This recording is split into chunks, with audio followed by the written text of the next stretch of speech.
Hi everyone and welcome back to Googie's Kitchen, and if you are new here then hello and welcome. My name's Alexis and today I want to share with you how to make my delicious chicken korma. As I just mentioned, today I want to share with you how to make my delicious chicken korma. Now this recipe is really easy to do and it's also packed full of flavour as well.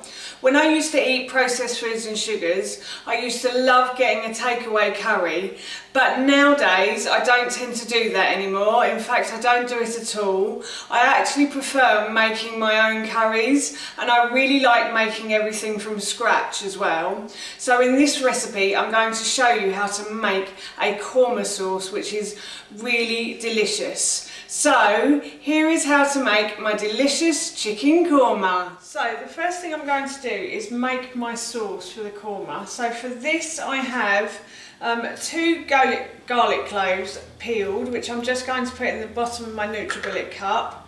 And then I have half a red chilli that I've also peeled and just chopped up and taken the seeds out of. So I'm going to put that in, and I have a 1-inch piece of ginger as well, which I'm going to put in. And then I have about 100 grams of cashew nuts, which I'm then going to pour into. And then I also have 1 teaspoon of cumin seeds as well. And then what I'm going to do is I'm going to add about 500 ml of coconut milk to that as well. And that's basically the sauce for the korma. And now what I'm going to do is I'm going to blend all of these ingredients together. So I've blended the ingredients together until everything is lovely and smooth, and I'm just going to set this aside now. So now I've put my faithful old pan on the hob, and I'm going to put this onto a high heat.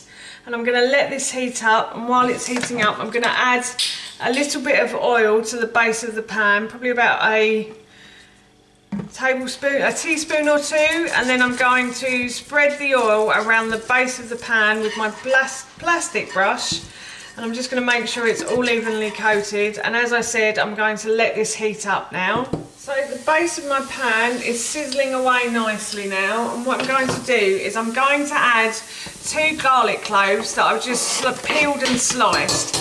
Now in the original recipe I've said to use some spring onions, but my son actually can't have onions at the moment. We've taken him to the homeopath and she says that onions aren't very good for him at the moment. So I'm only using garlic in this. There are no onions, but in the original recipe there were onions in this as well. So if you want to add spring onions at the beginning, you're more than welcome to. So now I'm just going to fry the garlic off until it starts to soften. So the garlic has started to soften beautifully now, and what I'm going to do is I'm going to add in 1 courgette that I have peeled and diced. So I'm just going to add that in, and then I've got 1 red pepper that I've also just sliced and then diced. So I'm just going to add those in, and then I've got probably about 200 grams of butternut squash as well that I've peeled and diced as well. So I've probably diced it to about 1 centimetre thick each piece, and I'm just going to put these into the base of my pan as well. And in the original recipe it does also call for a carrot as well, so if you want to add carrot to it then you can. Again, unfortunately my son can't eat carrots either at the moment, so I've got to leave those out of recipes as well. But I'm sure it's still going to taste as nice with all of these ingredients in. So now I'm going to fry these until everything sort of starts to soften as well. So now I'm going to add my spice to this as well. So I have a teaspoon of mild curry powder that I'm going to add. And then I have a teaspoon of ginger as well. So I'm just going to add that as well. I'm actually going to turn the heat down as well a little bit because it does seem to be getting quite hot. Just going to give those a stir around. And then I'm going to add half a teaspoon of turmeric as well. Oh, I can really smell those spices now.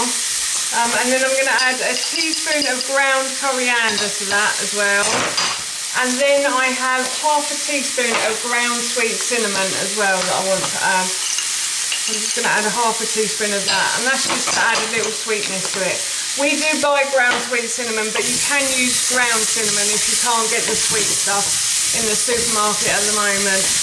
So yes, I'm now going to just stir these round for a further few minutes. Now I'm going to add my sauce to the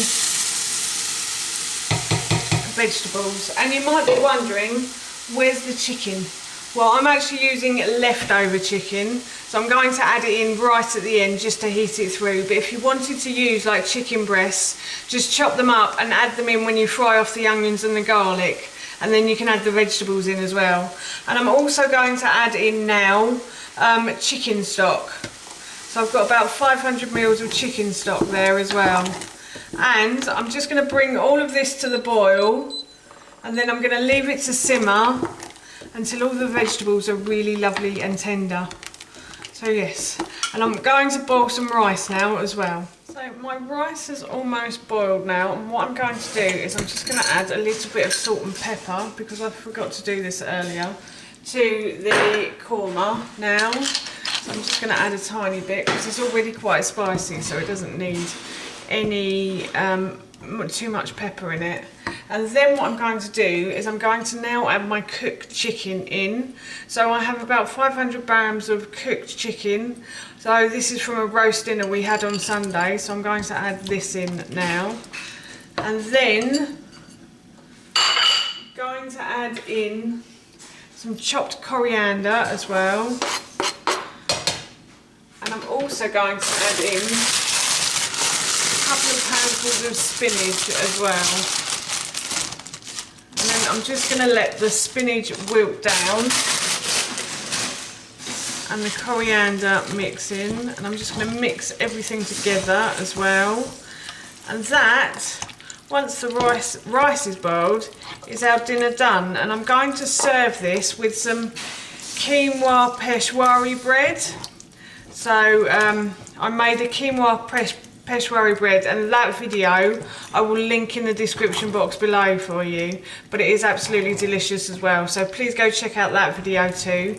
And that, as I said, is our dinner done. So that's how you make my delicious chicken korma, and that recipe I will leave in the description box below for you. And as I mentioned earlier, I'm going to be having this with my quinoa Peshwari bread, and I'll leave the recipe for that and the video in the description box below too.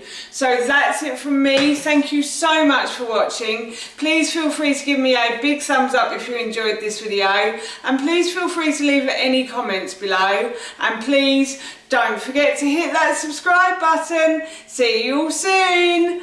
Bye.